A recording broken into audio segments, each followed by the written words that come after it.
bit more out of breath this morning. It's a bit windy out there. But a bit of a headwind I have. Headwind. Bit of a headwind. And trying to find a place where it's not windy. It's not going to blow the sound out of this microphone as I talk to you. From this cheap old phone. So the place I wanted to come to was the ponds at Silverhill. And just as I turned up there, there was a bloke with a mountain bike pulled up at the bench I was going to stop at. And as I'm trying to be socially distant and responsible, I couldn't stop there. So I come round the miner, a bit further round. The miner's at the top, the Silverhill wood goes all around it. I've come round a little bit to what is this, believe it or not, is the disabled access up to the miner. You've got to be a fairly fit disabled person to make it up there. But it is the least steep, the least worrisome, the least challenging way to get up there. And you can, with sticks, I have done it. Sticks and crutches, get up here. I haven't done it legless. But with a bit of practice you could. But that's not what I come to talk about this morning. What I come to talk about this morning is about being yourself. Being true to yourself. And as usual I come up with a little example. Normally with me as an example of how not to do things, isn't it? And I'll take you back with this little story to 2008. And the place actually where I bought this hat. That's what reminded me, was putting this on this morning. I thought, I'll talk about that. Classic example of why you should always be yourself and not put on airs and graces. I'm going to sneeze.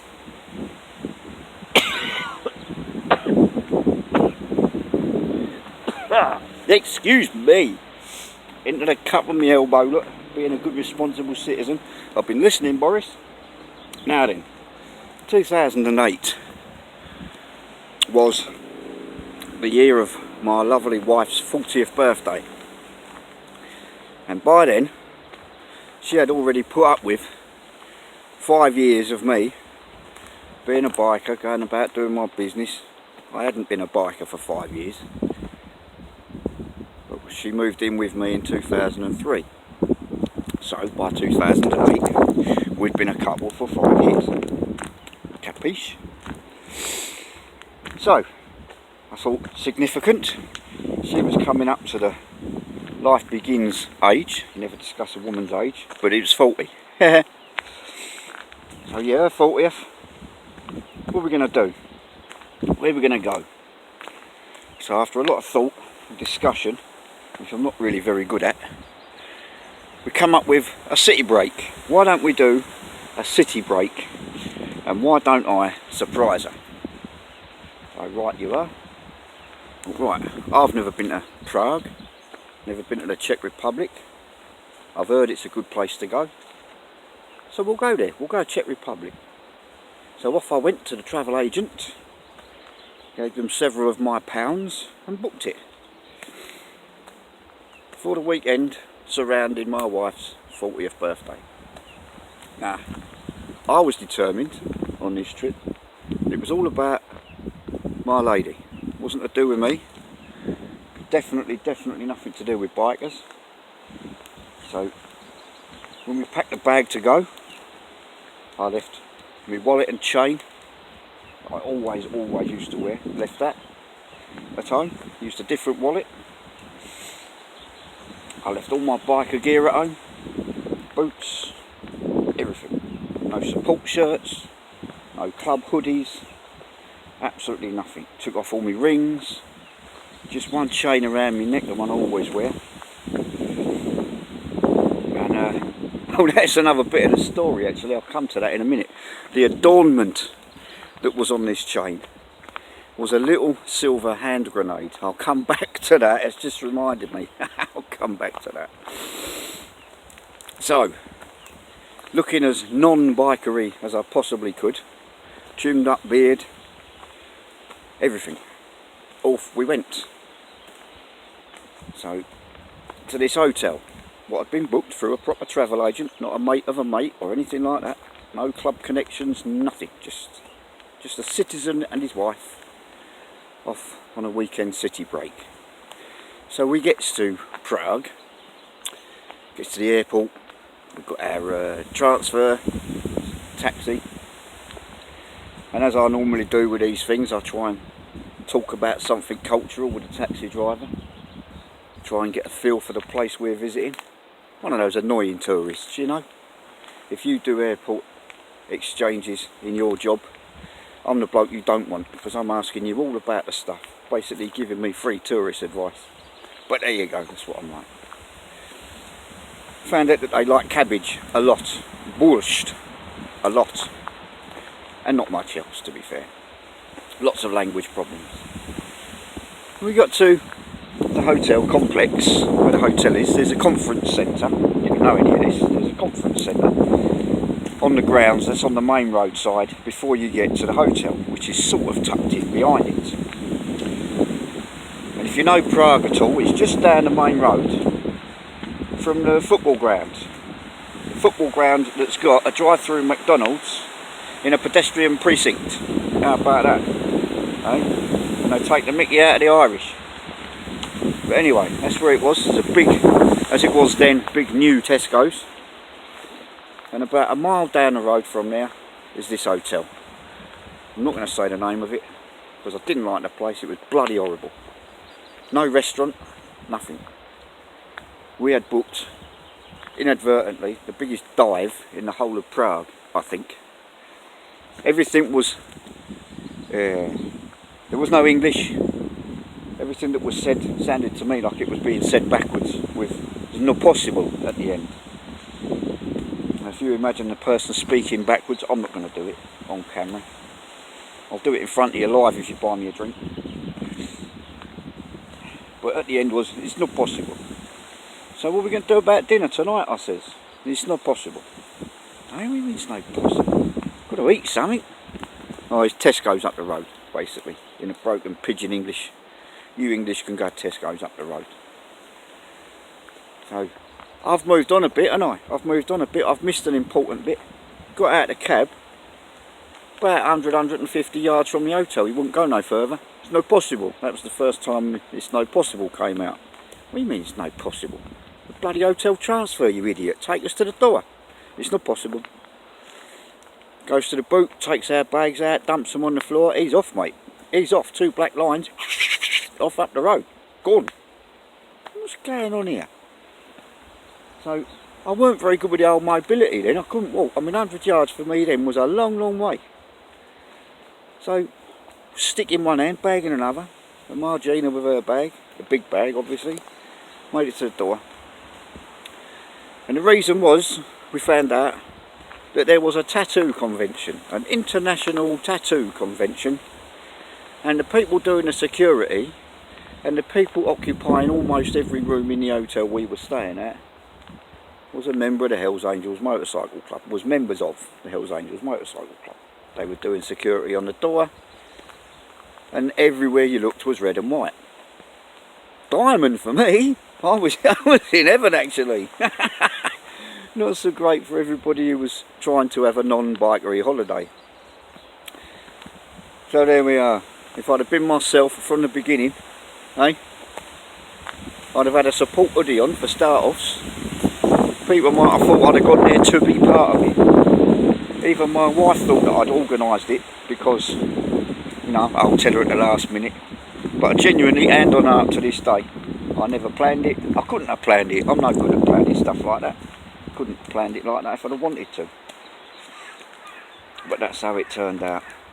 And we got to our room, and we had the most threadbare towels you could see through. I'm not even joking with you. Towels you could see through. Held them up the window, you could see through them. Translucent towels. How about that? And they were skanky, horrible place it was. It was a proper dive. We had to go up to Tesco's. Tesco's we went to get something to eat and had a hotel room picnic. That was our slap-up meal for the night. Can't remember if we had 1 or 2 nights there now. It don't matter. I think we might have had 2 nights there. But anyways, this place was at the end of the tram network. at one of the termini. So we thought, well, we'll get on the trams the next day, eh? How hard can it be? You get on, you say your name, like Wenceslas Square, when the lady with the satchel comes along, and she'll give you tickets, and off you'll get at the right stop. When she goes, sib up, it's no possible. That's your stop. That's what we thought. Gets on the tram. There was no lady with a satchel. There wasn't a man with a satchel. Neither satchel nor person could be found. So we found our own way to Wenceslas Square. Got on another tram. Went down by the water's edge. Got on the water. Had a ferry trip, had a river trip. Up the blue Danube, as they say. Done all that touristy stuff. Rode trams all day. All day. We must have got on 7, 8 different trams. We went all the way up to another terminus, right up the other end of town. Come back. And it was only when we got back to this hotel, I met some more English speakers. As it turned out, there were people that were doing this performing arts, like weird circus stuff. Putting stuff in, they had piercings in places you don't want describing. And they'd hang off them and do all sorts of mad stuff, juggling with chainsaws and all that.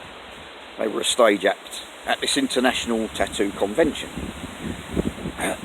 So we had a bit of a drink with them boys and girls, had a chat, and that's when it turned out that it's not only heavy fines getting on these trams without a ticket, but you go straight to jail.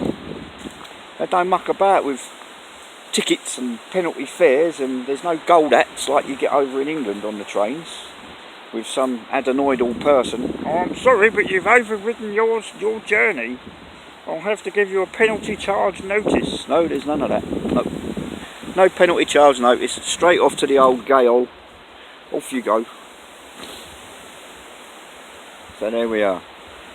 Be yourself. I wasn't myself. I tried to not be something that I am. A scruffy biker type. I tried to be Mr. Mole, responsible husband, man at CNA, and I fell flat on my face because of it. I felt like a fish out of water because I was dressed all wrong. So there we are. Be yourself. And don't matter what happens, at least you can bang your heart on your chest and say, well, I was myself. So there we are. That's me done. Traveller's tale for you. The first time I ever went, and the only time I ever went to Czech Republic. Oh, the grenade. Ha ha ha ha, yes. On this here chain, where is it? This here chain, right? First year we were together, Margina bought me a little silver hand grenade, little 925 sterling silver hand grenade, and I put it round my neck. Now, when we get to the airport coming home, we go through the security. This lady reaches in. I didn't know then that you got to take all your chains off and all whatnot, and nobody told me to. So we get to this bit where a lady sees my chain and reaches in, she does, reaches in to grab my chain. Not roughhouse or anything, but just a little bit impolite, I might say, but whatever. When she got to the bit where she found the ornament on the end of my chain, and this is where I will try the accent, remembering that we are surrounded by very heavily armed people with, I don't know the letters and numbers, but machine guns would cover it. And uniforms and bulletproof vests, and it's an airport security, right? It's departure lounge. All the security you can imagine. Yes. So she gets to this adornment on my chain, and she says very loudly to the 2 nearest men with machine guns, "He has hand grenade." Yes, he has hand grenade. 2 people that were passengers dived under their chairs. I kid you not. My wife is doubling up in apoplexy because it's the funniest thing she's heard in months. And the men with the machine guns are rapidly approaching yours truly, because this divvy woman has not said, "What is this silver adornment on your chain, sir?" She said, "He has hand grenade." So there we are. A little funny to end with. I'm going to go and get on with my journey, fight the wind, back and pick up my missus, and get on with my day. I'm going to have a look at a bicycle today. I might get a new one, because that thing there wasn't new when I bought it. It was sort of new, but it was technically second hand when I bought it. It was fairly unused, but it's only ever been an entry-level toy basically, and I've been using it as a proper mountain bike. So it needs an upgrade. But I've decided that I am serious about this here off-road bicycling lark, so I'm going to go and buy a proper tool for the job. Now the wind's all getting in the microphone again, so I'm off. You have a good day. I love you all. Tell somebody you love them. It's very important. See you later. Bye. Go at that. I've got to have a little bit on the end.